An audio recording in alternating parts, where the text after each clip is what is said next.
Hello my dear friends, कैसे हैं आप सभी। आई होप आप सभी बहुत अच्छे होंगे। Friends, Manish GS academy YouTube channel पर आप सभी का स्वागत है।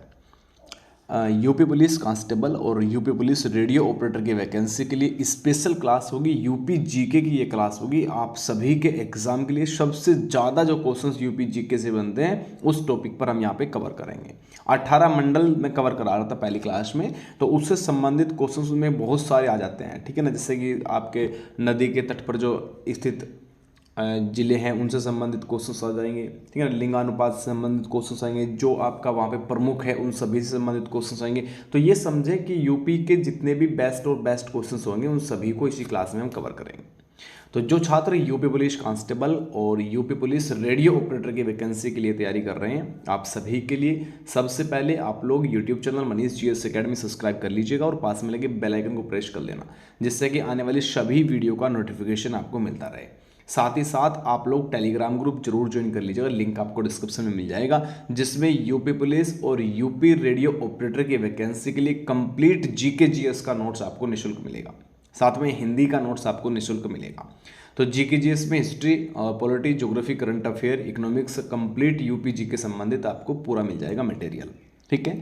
और जो बच्चे व्हाट्सएप ग्रुप ज्वाइन करना चाहते हैं, आप लोग इस नंबर पर मैसेज करके व्हाट्सएप ग्रुप ज्वाइन कर सकते हैं। इसमें आपको गर्ल्स ग्रुप अलग मिलेगा ये यहाँ पे, और बॉयज़ ग्रुप यहाँ पर आप लोगों को अलग मिल जाएगा, ठीक है। चलिए फिर आज की क्लास स्टार्ट करते हैं, और शानदार क्लास होगी आप सभी के एग्जाम के लिए। कंप्लीट करिएगा, ज़्यादा बड़ा नहीं होगा लेकिन इंपॉर्टेंट बहुत ज़्यादा आप लोगों के लिए बनेगा, ठीक है। चलिए, तो देखिए यहाँ पे हम बात करेंगे, सुल्तानपुर हम पहुँच चुके थे, ठीक है ना, जो आपका पहली क्लास हुए उससे संबंधित उसके बाद, ठीक है ना। तो इसका मुख्यालय कहाँ पर है तो आपसे पूछेगा, तो डायरेक्ट ध्यान रखिएगा सुल्तानपुर। सिंपल क्वेश्चन से जिस जिले का मुख्यालय पूछता है अधिकतम उसी में है, लेकिन जो अलग है उसको मैं आपको अलग से कवर करा दूंगा, ठीक है। तो यहाँ पे अगर आपका जन घनत्व की बात करेगा 856 जन घनत्व है, और लिंगानुपात है यहाँ पर 983। साक्षरता दर सुल्तानपुर की कितनी होगी, 69.3%। इसको याद रखिए। प्रमुख नदी इनमें कौन कौन सी है, और प्रमुख झीलें भी आई हुई है सुल्तानपुर के लिए। तो देखिए, प्रमुख नदी की अगर मैं बात करूं, गोमती नदी प्रमुख है सुल्तानपुर के लिए। डायरेक्ट आपसे पूछा है गोमती नदी के किनारे पर कौन सा जिला स्थित है, तो आपको सुल्तानपुर बता देना है, ठीक है ना। इस तरीके से आपको याद रखना है। लेकिन प्रमुख झीलें अगर आपसे पूछता है, जैसे आपसे पूछ लिया गावड़िया नाला जो आपकी झील है कहाँ पर स्थित है, तो सुल्तानपुर आपको आंसर करना है, ठीक है ना। या जमुराया कहाँ पर स्थित है, ये भी आपको सुल्तानपुर, ठीक है ना। जो जमुराया नाला है ये भी आपका, ठीक है ना।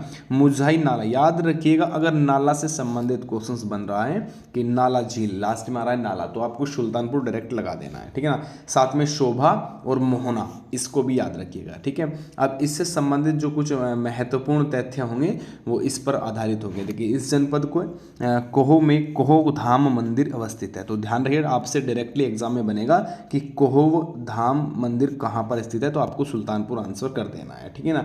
तो इस संबंधित क्वेश्चंस आपके एग्जाम में जो बनेंगे इन सभी को कवर कर लीजिएगा। बाकी आपको स्क्रीनशॉट लेने की आवश्यकता नहीं पड़ेगी, इसका पीडीएफ मैं आप लोगों को कवर करा दूंगा बेटा, ठीक है ना। उसके बाद 12 वाक्य आ जाए, क्योंकि ऐसे अगर हम कंप्लीट एक एक पॉइंट जो इंपॉर्टेंट है वो मैं आपको कवर करा रहा हूँ, वो सबसे ज़्यादा वही होगा जो आपके एग्जाम में आएगा, ठीक है। तो देखिए, बाराबंकी कहाँ पर है मुख्यालय, आपका सिंपल बाराबंकी में। जनघनत्व 741, लिंगानुपात 910, और साक्षरता दर है आपकी 61%, ठीक है ना। प्रमुख नदी बाराबंकी की अगर मैं बात करूँगा आपकी घाघरा हो जाएगी, इसको याद रखिएगा, ठीक है। अब इससे संबंधित जो आपके फैक्ट बनेंगे वे देख लीजिए एक बार आप लोग यहाँ पे। देखिए, इसे जिले को पूर्वांचल का प्रदेश कहा जाता है, ये सबसे ज़्यादा इंपॉर्टेंट होगा आपके एग्जाम के लिए। ये एक तो पॉइंट बहुत ज़्यादा इंपॉर्टेंट है, आपसे डायरेक्टली पूछेगा, ठीक है ना, कि पूर्वांचल का प्रवेश द्वार किसे कहा जाता है, तो अब आपको बाराबंकी आंसर लगा देना है, ठीक है ना। इस जिले के किंतु नामक ग्राम में कुंतेश्वरी मंदिर स्थित है।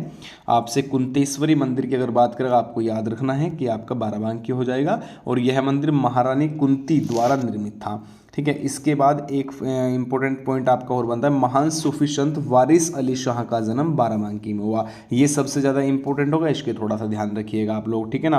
बाबा जगजीवन दास का कर्म स्थल कोहवा धाम इसी जनपद में है, बाराबंकी में, ठीक है ना। तो ये भी थोड़ा सा आप लोग याद रखिएगा। बाकी ये इंपॉर्टेंट नहीं है, जो आपके लिए सबसे बेस्ट है वो मैं आपको कवर करा रहा हूँ। अमेठी के यहाँ पे पहुँच जाते हैं फिर हम अमेठी पे। तो अमेठी संबंधित क्या क्या पॉइंट आपके बनेंगे इस चीज़ को देखिए। अमेठी का मुख्यालय आप सबसे अधिक पूछा क्योंकि बेटा अलग है, गोरीगंज के अंदर स्थित है। और जनघनत्व की आपकी बात करूँ तो 855 हो जाएगा और लिंगानुपात यहाँ पर आपका 930 हो जाएगा, ठीक है ना। साक्षरता दर यहाँ पर 59.5 हो जाएगा और प्रमुख नदी यहाँ की हो जाएगी गोमती। तो इससे अलग नहीं आएगा। अंबेडकर नगर में मैं पहुँच चुका हूँ अभी। तो अंबेडकर देखिए यहाँ पे जिला हो जाएगा अकबरपुर, यहाँ का जो मुख्यालय है उसका हो जाएगा बेटा, ठीक है। जनगणना तो 1020 है और लिंगानुपात यहाँ पर 978 और साक्षरता दर यहाँ पर 72% है। लेकिन यहाँ पे झील संबंधित भी आपके क्वेश्चंस बन रहे हैं, तो इसको भी थोड़ा सा आप लोगों को ध्यान रखना है। जैसे कि प्रमुख नदियाँ, एक तमसा नदी हो जाएगी और सरयू नदी। सरयू नदी ध्यान रखिएगा बेटा, अयोध्या के अंदर भी जाएगी, अंबेडकर के नगर के अंदर भी स्थित है, ठीक है ना। तो दोनों को आप लोग याद रखिएगा। प्रमुख झील आपसे पूछेगा देवहट झील कहाँ पर स्थित है, तो आपको बताना है अंबेडकर नगर में। हंसवर झील कहाँ पर है, अंबेडकर नगर में, ये याद रखिएगा, ठीक है ना। इसके बाद यहाँ पे थोड़ा सा जो इंपॉर्टेंट पॉइंट आपके बन रहे हैं उन सभी को देख लीजिए। यह जिला भीमराव अंबेडकर की याद में वर्ष 1955 में बनाया गया था, ठीक है ना।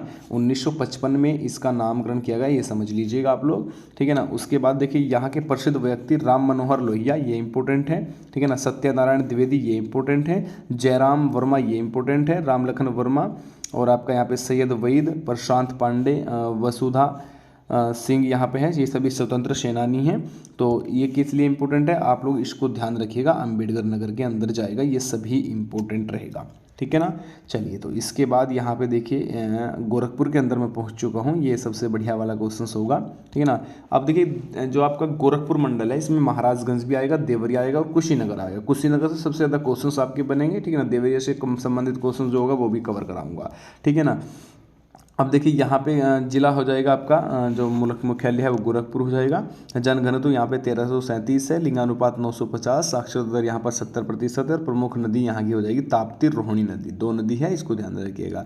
गोरखपुर का नाम देखिए यहाँ पर गोरखपुर के गोरखनाथ के नाम पर प्रसिद्ध है और इसी कारण यहाँ पे रखा गया है। यह नाथ संप्रदाय का सिद्ध पीठ एवं गोरखनाथ मंदिर स्थित है, ठीक है ना। तो आप लोग देखिए, मैंने आप लोगों को बताया था कि जो आपके योगी आदित्यनाथ है तो कौन से संप्रदाय संबंध है, तो वे नाथ संप्रदाय से संबंधित है। ये भी एग्जाम में रिपीट हुआ है। तो नाथ संप्रदाय ध्यान रखिएगा, इसीलिए कहाँ पे है वे, सबसे पहले उन्होंने गोरखपुर में वे रहते थे, ठीक। चीज़ को थोड़ा ध्यान रखिएगा बेटा, ठीक है ना। और यह धार्मिक एवं व्यापारिक केंद्र है, ठीक है ना। गोरखपुर भूमि आपकी हिंदू, बुद्ध, मुस्लिम, सिख और जैन संतों की समाधि स्थल यहाँ पर है, ठीक है ना। तो ये थोड़ा सा आप लोग ध्यान रखिएगा। बाकी इससे अलग तो यहाँ पे आप लोग इतना इंपॉर्टेंट नहीं है। महाराजगंज के लिए मैं पहुँच चुका हूँ। महाराजगंज में जनघनत्व यहाँ पे 910 है, लिंगानुपात यहाँ पर आपका 943 हो जाएगा, साक्षरता दर यहाँ पर 62 हो जाएगा। प्रमुख नदी एक बार आप लोग यहाँ पे देखिए ना, नारायणी, ठीक है ना। बड़ी गंडक हो जाएगी, छोटी गंडक हो जाएगी, ध्यान रखिए दोनों गंडक अगर कोई चाहता है बड़ी या छोटी तो डायरेक्ट आप लोग आंसर कर लीजिएगा, ठीक है ना। इसके बाद राप्ती और चंद्र और व्यास नदी, तो ये थोड़ा सा ध्यान रखिएगा। चलिए आ जाते हैं अभी देवरिया के लिए। यहाँ पे देखिए देवरिया में आपका देवरिया हो जाएगा बेटा यहाँ पे, और लिंगानुपात 1017 हो जाएगा, साक्षरता दर 71%। प्रमुख जो नदी देवरिया की हो जाएगी बेटा, एक तो आपका घाघरा हो जाएगा, राप्ती हो जाएगा, छोटी गंडक नदी, यानी छोटी गंडक नदी वहाँ पे भी जाती है बेटा, ठीक है ना। तो इस चीज़ को थोड़ा सा आप लोग ध्यान रखिएगा क्योंकि यहाँ से एग्ज़ाम में डायरेक्टली इंपॉर्टेंट क्वेश्चंस बनेंगे, ठीक है। तो देवरिया में हम पहुँच चुके हैं। तो बाकी इससे अलग तो यहाँ पे कोई ऐसा इंपॉर्टेंट नहीं है, ठीक है। एक चीज़ ध्यान रखिएगा, एक क्वेश्चंस मैंने आपको कल भी पढ़ाया था बेटा देवरिया के लिए, जो देवताओं का वास कहा जाता है, देवताओं का वास कौन से को कहा जाता है बेटा, वो आपका देवरिया को ही कहा जाएगा, ठीक है ना। तो ये थोड़ा सा इसलिए इंपॉर्टेंट हो जाता है। सबसे ज़्यादा इंपॉर्टेंट पॉइंट जो आपका बनेगा वो यही बनेगा कि देवताओं का वास कौन से जिले को कहा जाता है, तो आपको डायरेक्टली आंसर कर देना है कि आपका देवरिया, क्योंकि मैंने कल भी क्लास में आपका जो लाइव क्लास सेशन हुआ था उसमें भी आपको ये कवर कराया था बेटा, ठीक है ना। चलिए इसके बाद देखिए यहाँ पे बहुत अच्छे से देखिए यहाँ पे क्लियर किया हुआ है कि देवताओं का वास इसी स्थल को माना जाता है, ठीक है। तो ये अच्छा रहेगा, आप लोग इसको कवर कर लीजिएगा। बाकी कुशीनगर जिला हो जाएगा, इसका मुख्यालय बेटा पडरौना, कहाँ पे हो जाएगा, पडरौना। जनघनत्व 1227 है, लिंगानुपात यहाँ पे 961 हो जाएगा और साक्षरता दर यहाँ पे हो जाएगी 65 और गंडक नदी यहाँ की प्रमुख नदी हो जाएगी। अब देखिए इस चीज़ को ध्यान रखिएगा आप लोग, कुशीनगर से संबंधित क्वेश्चन एग्जाम में इसलिए बन जाते हैं क्योंकि ये देखिए यहाँ पे आप लोग सबसे पहले 483 ईसा पूर्व में भगवान बुद्ध को कुशीनगर में महापरिनिर्वाण प्राप्त हुआ। यह मल्लों का गणराज्य था जिसकी राजधानी कुशीनगर थी, ठीक है ना, या कुशीनारा था, ठीक है ना, इस चीज़ को ध्यान रखिएगा। तो कुशीनगर इसलिए ज़्यादा इंपॉर्टेंट हो जाता है क्योंकि यहाँ से संबंधित क्वेश्चंस मैंने पहले भी कई बार एग्जाम में रिपीटेड होते देखे हैं, ठीक है। और यहाँ पे देखिए 1876 के दौरान बेटा 1876 के दौरान 6.10 मीटर लंबी बुद्ध की प्रतिमा मिली थी। कहाँ से मिली थी? ये आपकी हाँ बिल्कुल कुशीनगर से मिली थी। इस चीज़ को थोड़ा सा याद रखिएगा, ठीक है ना। चलिए वेरी गुड। इसके बाद वाराणसी मंडल के लिए पहुंच गए। तो वाराणसी मंडल में क्या अच्छा रहेगा ये थोड़ा सा देख लेते हैं। अच्छा है ये भी देखिए, इस मंडल से संबंधित जिले जो हैं आपके वाराणसी, जौनपुर, गाजीपुर, चंदौली ये सभी हो जाएंगे। और मुख्यालय इसका वाराणसी के अंदर हो जाएगा, ठीक है। जनघनत्व की बात करूँ तो 2395 आपका यहाँ पे हो जाएगा जनघनत्व। बाकी लिंगानुपात 913 है और साक्षरता दर यहाँ पर आपकी 75% हो जाएगी। प्रमुख नदी गंगा, वरुणा और अस्सी नदी, ये याद रखिएगा। नदी बेटा एग्जाम में मैं 100 के 100% बोल रहा हूँ और गारंटी और विश्वास के साथ बोल रहा हूँ कि यहाँ से एग्जाम में क्वेश्चंस बनेंगे ही बनेंगे, ठीक है ना। चलिए इसके बाद देखिए यहाँ पे वाराणसी मंडल की अगर मैं थोड़ी सी यहाँ पे बात करूँ, ये इंपॉर्टेंट पॉइंट है तो इन सभी को कर लीजिएगा, ठीक है ना। वाराणसी गंगा नदी के तट पर स्थित है। एक तो ये पॉइंट आपका यहाँ पे हो गया, ठीक है ना। तो हम देखिए यहाँ पे इसमें एक ऋग्वैदिक काल में इस स्थान का नाम क्या था? काशी स्थान था बेटा, ठीक है। तो ये सभी पॉइंट आप लोगों को कर लेना है। महाजनपद काल में यह काशी जनपद की राजधानी थी, ठीक है। बन गया नहीं बन गया क्वेश्चंस? ये इंपॉर्टेंट होते हैं, आप लोगों को डायरेक्टली एग्जाम में फंसने वाले क्वेश्चंस होते हैं, ठीक है। और ध्यान रखिएगा भगवान बुद्ध ने अपना जो पहला उपदेश दिया था वो कहाँ पे दिया था? सारनाथ के अंदर दिया, जिस धर्म चक्र प्रवर्तन जिसको कहा गया था, ठीक है ना। वो सबसे अधिक उपदेश की अगर बात करो तो डायरेक्टली श्रावस्ती आप लोगों को आंसर कर देना है। इस चीज़ को भी थोड़ा सा आप लोग जो है ध्यान रखिएगा, ठीक है। चलिए जौनपुर आ जाइए। अभी जौनपुर पहुंच चुके हैं, काफ़ी दूर हम निकल चुके हैं इतने कम समय के अंदर, ठीक है। तो यहाँ पे जौनपुर आपका हो जाएगा। क्षेत्रफल कितना हो जाएगा? 4038 जो है। जनसंख्या की आवश्यकता नहीं है, ये बढ़ती घटती रहती है, ठीक है ना, एक्यूरेट नहीं रहती। तो 11 के ऊपर इसमें बोला गया होगा, ठीक है। जनघनत्व आपका 1113 है, लिंगानुपात 1024 और साक्षरता दर यहाँ पर हो जाएगी 71%। प्रमुख नदी इसकी हो जाएगी गोमती नदी, साई नदी और मयूर नदी, ठीक है ना। जौनपुर की स्थापना कब हुई थी? तो आपका 1358 में फिरोज शाह तुगलक के द्वारा मोहम्मद तुगलक की याद में इसको किया गया था बेटा, इसकी स्थापना, ठीक है ना, याद रखिएगा। और जौनपुर को पूर्व का सिराज कहा जाता है या सिराज ए हिंद भी कहा जाता है। तो सिराज ए हिंद हमें याद रखना है और पूर्व का सिराज, ये 2 पॉइंट आपके लिए इसलिए इंपॉर्टेंट हो गया है क्योंकि यहाँ से पहले भी एग्जाम में क्वेश्चंस बने हुए हैं बेटा, ठीक है ना। इसके बाद देखिए यह शहर गोमती नदी के तट पर अवस्थित है और यहाँ बाढ़ की विभीषिका आती रहती है, यानी बाढ़ की जो स्थिति है वो बनती रहती है यहाँ पे। और जौनपुर में खनिजों की कमी बहुत ज़्यादा होती है, ठीक है ना भैया, इसको ध्यान रखिएगा। तो जौनपुर आप सभी के लिए इम्पोर्टेंट हो गया। अब इसके बाद हम गाज़ीपुर डिस्ट्रिक्ट पहुंच चुके हैं। तो जितने स्टूडेंट्स गाज़ीपुर से हैं आप सभी के सभी चाय नाश्ता लेके आ जाइए क्योंकि गाज़ीपुर हम पहुंच चुके हैं बेटा, ठीक है ना। तो इसके बाद देखिए यहाँ पे आज जनघनत्व आपका 1072 है, लिंगानुपात यहाँ पर 952 है, साक्षरता दर यहाँ पर 71% और प्रमुख नदी हो जाएगी गंगा, ठीक है। अब गाज़ीपुर से संबंधित क्या है? गाज़ीपुर देखिए गाज़ीपुर को काशी की बहन कहा जाता है, ये इंपॉर्टेंट है, पीसीएस के एग्जाम तक रिपीटेड हुआ है क्वेश्चंस को, ठीक है ना। और रामायण काल का जोड़ा इस चीज़ को कहा जाता था, गाज़ीपुर का संबंध जो है, ठीक है ना। गाज़ीपुर का प्राचीन नाम गधीपुर था बेटा, क्या नाम था? गधीपुर था, ठीक है ना, जिसको 1330 में तुगलक वंश के सैयद मसूद गाजी ने गाजी मलिक के सम्मान में गाजीपुर में परिवर्तित इसको नाम कर दिया था बेटा, ठीक है ना। बाकी लॉर्ड कॉर्नवालिस की जो मृत्यु हुई गाजीपुर के अंदर हुई थी और उन्हें यहीं पे गाजीपुर में ही दफनाया गया था 1820 के अंदर। अंग्रेजों ने यहाँ अफीम कारखाने की स्थापना भी की थी, ठीक है ना। तो यहाँ पर ठीक है, हथकरघा तथा इत्र उद्योग भी अवस्थित है। तो इत्र उद्योग के लिए बेटा ध्यान रखिएगा, एक आपका कन्नौज भी है, तो इत्र के लिए कन्नौज को थोड़ा सा ज़्यादा याद रखिएगा क्योंकि फर्स्ट पॉइंट पे आपका कन्नौज ही बनेगा, ठीक है ना। तो यहाँ पे देखिए जिला चंदौली मैं पहुँच चुका हूँ। अभी चंदौली से कुछ छात्र हो तो खाना लेके आइएगा आप लोग, ठीक है ना। चलिए तो यहाँ पे जनघनत्व कितना है? 769 आपका हो जाएगा और लिंगानुपात यहाँ पे 918 और साक्षरता दर यहाँ पर 71% हो जाएगी। प्रमुख नदी काशी, कर्मनाशा और आपकी चंद्रप्रभा हो जाएगी। अब देखिए यहाँ पे चंदौली से जो बेहतरीन पॉइंट आपके बनते हैं, देखिए एक तो चावल का कटोरा किसे कहा जाता है? चंदौली को कहा जाता है, ठीक है ना। चंदौली की स्थापना किसने की थी? तो चंद्र शाह ने किया था। किसने किया था?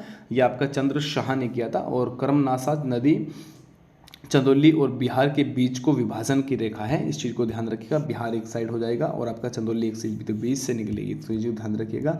बाकी देखिए चंदौली जनपद में चाइनिया खंड जो है